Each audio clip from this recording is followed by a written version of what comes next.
Hey everyone, welcome to another episode of Wahoo Weekly. Blue Wahoos broadcaster Erik Bremer here with the newest member of the Blue Wahoos family, Jory Kratz. Jory is going to be our correspondent as she wraps up her time at the University of Nevada, Reno. She'll be here for the spring semester. How are you liking Pensacola so far? I am loving Pensacola. I'm loving the community, the food, and I am so excited for the season to start. Well, Jory's getting involved right away on this week's episode of Wahoo Weekly. We're going to tell you about the 2023 coaching staff with some familiar faces and some new arrivals. We're also going to sit down with Melissa Hampton, the athletic trainer for the Blue Wahoos, as Wednesday was National Girls and Women in Sports Day. I sit down with Blue Wahoo shortstop Nasim Nunez as we celebrate Black History Month, and we'll wrap things up with a look at some of the Blue Wahoos who will be invited to Marlin Spring Training in Jupiter just a couple weeks away. Jory, you ready to go? I'm ready. Are you? Let's do it.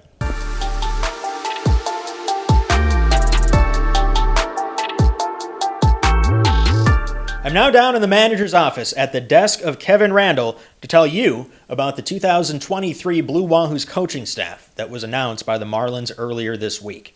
The man at the top remains the same. Kevin Randall is back for a third year to helm the Blue Wahoos after leading Pensacola to the Southern League Championship in 2022. Smoke, I know how much you loved this smoke chain in the dugout and the clubhouse in last year's playoff run, so know that this will be ready and waiting for you on your desk when you show up here in April. Blue Wahoos will have their same pitching coach back as well. Dave Island won 2 World Series rings with the 2009 Yankees and the 2015 Royals as the pitching coach. Eventually, Dave, you're going to run out of fingers. You've got a new 2022 Southern League ring that will join those two. Blue Wahoos have a new hitting coach. Matt Snyder got introduced to Blue Wahoos fans at Fish Fest in January, but he's no stranger to the Marlins hitting prospects. He was the hitting coach for Beloit the past 2 seasons in the Marlins organization. We'll also have a new defensive coach, Danny Black, who has previously coached with AAA Jacksonville in the Marlins system. On the support staff, returning Clay Metzger, our video coordinator. We have a new strength and conditioning coach, that is Seth Grigorich, and we've got the same athletic trainer, Melissa Hampton. Speaking of Melissa, our own Jory Kratz sat down with Melissa on Wednesday to celebrate National Girls and Women in Sports Day. Jory?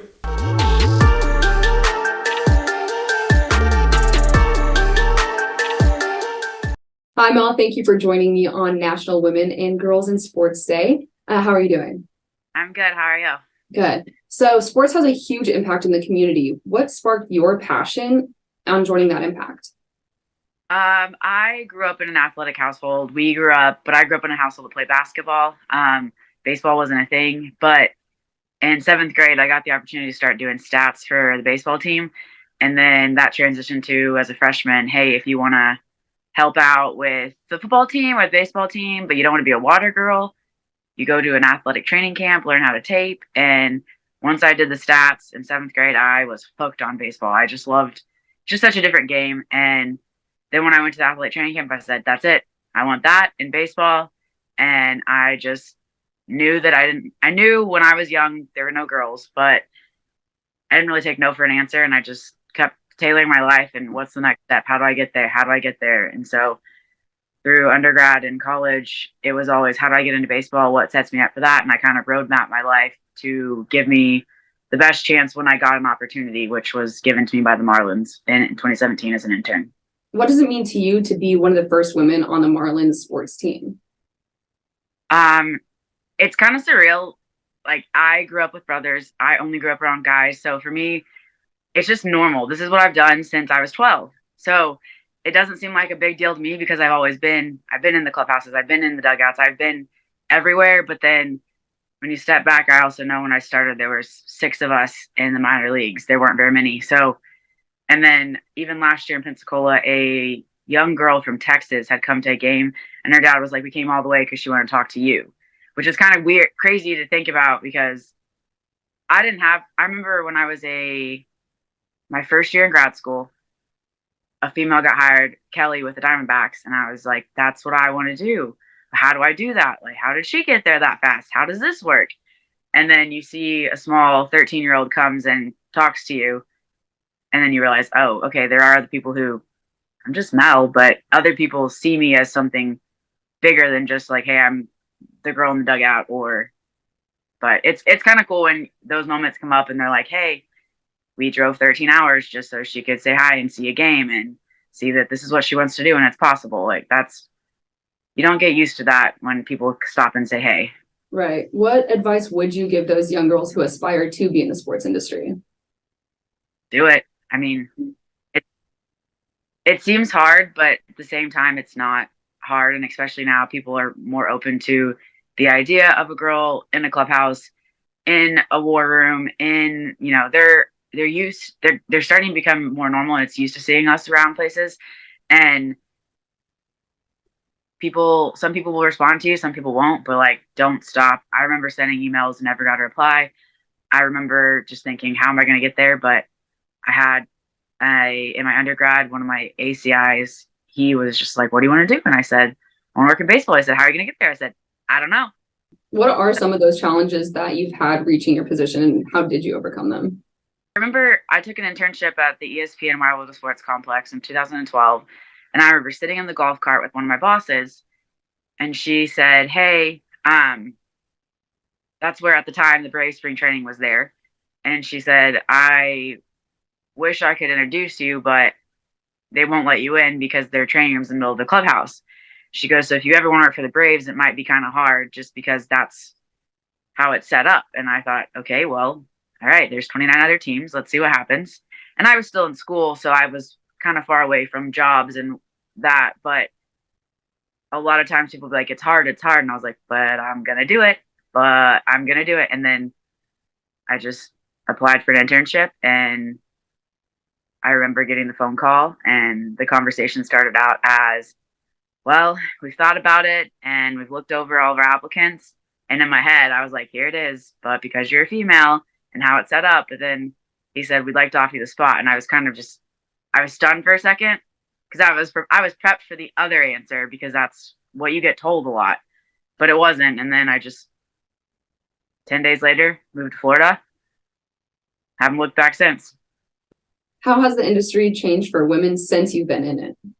It's become definitely, you see in the major leagues and the minor leagues, there's a bigger push for accommodations when we go on the roads. Clubhouses weren't made for another sex to be in it, and clubhouses are adapting to that. Some of them, obviously, they're built when they were older, so sometimes accommodations are the thing. But you will see when we go into some of the towns, they may not have a locker room for people. Like, hey, here's a bathroom you can use. Here's this. We'll show you where you can go.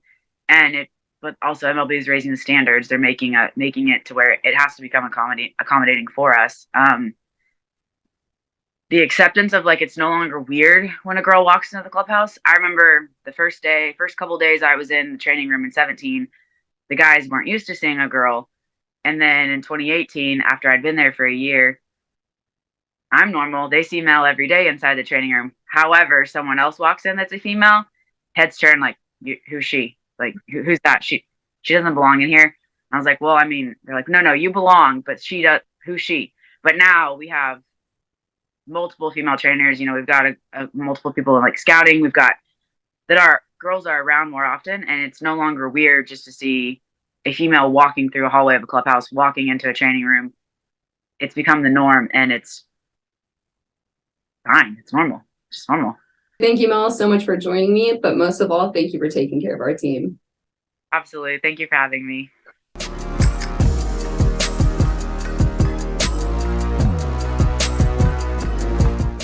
Nasim Nunez was the starting shortstop on the Pensacola Blue Wahoos 2022 Southern League Championship team. And as we prepare for 2023, he takes some time out of his busy schedule to join us today. Nas, how's it going? I'm all good. How are you doing? Good. Well, we've got 9 questions for you, part of our The 9 program celebrating Black History Month and Black contributions to professional baseball. First off, we'll start generic and ask you what I think most fans have on their minds. What's kept you busy in the offseason? Man, this offseason it's been a great offseason. So mostly for me, it's really been focused on working out, getting a lot stronger, taking that time to improve my mental, becoming a smarter baseball player as well. And besides that, enjoying time with family and friends that I haven't seen in a while and going on some vacations. What will you remember most about the Blue Wahoos 2022 championship run? I know you showed up partway through the season, but you were there for all those big moments late in the year. Yeah, the biggest thing I remember from the Blue Wahoos is when I joined the team, it was so welcoming. It was like a home, you know. All the players there were very welcoming, and it was just family. And we played baseball. We played ball. No matter what the score was, no matter the weather, no matter anything, we played baseball, and that was something I loved about that team. One of the things that you've done in this offseason is start up for the first time a youth baseball clinic. What compelled you to do that? You know, it was really like it was time to give back. It was time to do something in my community. It's been 3 years since I got drafted, and that was where I grew up. That was really where I was raised. So, my mom brought it up to me as well as my father, and I was like, let's do it. We talked about it before. Even before I got drafted, I always talked about doing something like that. But the camp was amazing. It was a great turnout as well. Loved the smile on the parents and the kids' faces. You're a black man who grew up playing baseball, and you've, as you said, started to give back to the community that raised you. What can baseball do to get more black youth involved and interested in the game?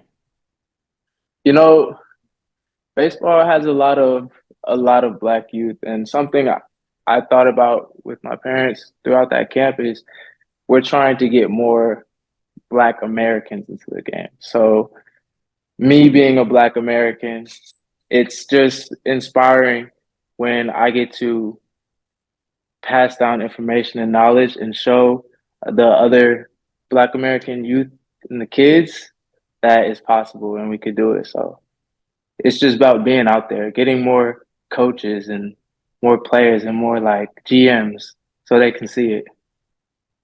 We've talked about this before, but for the fans who might not know, which black baseball players did you look up to growing up as a youth player? Hmm. One of my dad's favorite players was Ken Griffey Jr. So I watched a little bit on Ken Griffey Jr. And even when I wasn't younger, even though I wasn't really as big of a fan as most people might think, it was for sure Derek Jeter. Look up to him a lot. Derek Jeter played the game the right way, and he went about his business the right way. And you were born in the Bronx, right?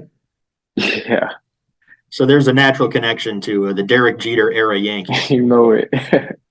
Right. Well, Black History Month means different things to different people, but what does it mean to you personally? You know, it's a month that celebrates us, even though I believe we celebrate ourselves. We should celebrate ourselves all the time. That's just who we are. But for sure, since it's there, we take it and take pride in it and enjoy it. Just a couple days ago, MLB.com's Marlins beat reporter Christina Di Nicola published a really interesting article on you and about your habit of journaling. It's something that you've gotten into recently, and I think that's just a fascinating way to really track your progress and track the mental side of the game of baseball. What got you into that, and what have you gotten out of it so far? Man, my dad always used to buy me journals, and my mom would try to say they were diaries. So, you know, when I was younger, I didn't really write it and take interest in it. But since I was All younger, about it the was branding, right? you know it. And since I was younger, it's always been instilled in me in a sort of way, even though I didn't really pursue it as much. But as I got older and life gets different when you become older and you start seeing things differently. So once I kind of started having thoughts and going through the process of baseball, the Marlins gave me a journal and I just started writing in it. And I always thought, like, when I first got drafted, I was like, I'm gonna write everything that goes on in this journal because one day somebody's gonna try to steal it or somebody's gonna try to sell it. So I always started with that, and then I started writing more things that were just on my mind, and I found out it was a way for me to release. Because in the game, if you have these thoughts and you keep everything trapped inside of you, there's no way of getting them out. You're gonna crumble. So that's the way I was able to release everything and be okay with stuff. I'll preface this with the obvious understanding that you are going to Jupiter to try and make the highest level team that you can. But if you begin the 2023 season back here in Pensacola, and we'd love to have you, What are you looking forward to in terms of coming back here to Pensacola and these fans? Looking forward to seeing the staff, seeing everybody who is there, and even the fans and the teammates. And for the players who haven't been to Pensacola yet, I look to be a leader and show them how the Blue Wahoos, how we play ball. I want to take what was instilled in that team last year, the Blue Wahoos, when I got caught up, how they were going about playing ball, and I want to keep that a trend and keep that going, because that's some great baseball right there. Final question of our 9 questions for Nasim Nunez. What are your goals for the 2023 season? I could say a lot of personal goals, and that could be goals, but really for me is I want to be the best teammate and I want to be the best player for the team. Like, I want to be what the team needs and be comfortable with that. Like, I want to play baseball and I want to do what's needed and needed to help us win and improve and stuff like that. That's my goal, my new goal. Well, we appreciate the time, Nasim, and whether you begin 2023 in Pensacola or elsewhere, we'll be sure to see you down in Jupiter for that ring ceremony in late March. How does that sound? Ooh, can't wait. Thanks for the time, Nasim. Thank you, E.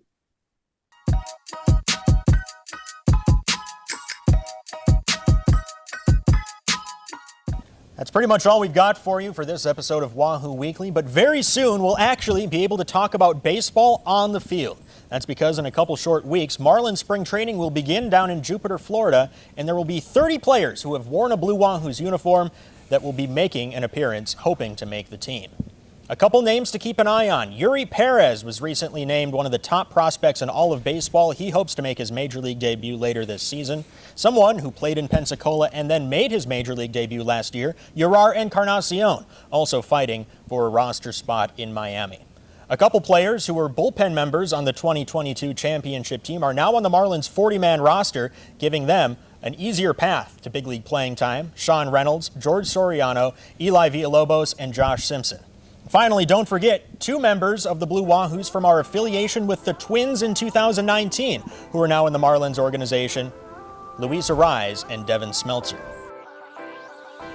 For Erik, this is Jory Kratz. Thank you for watching Wahoo Weekly. We'll catch you next week.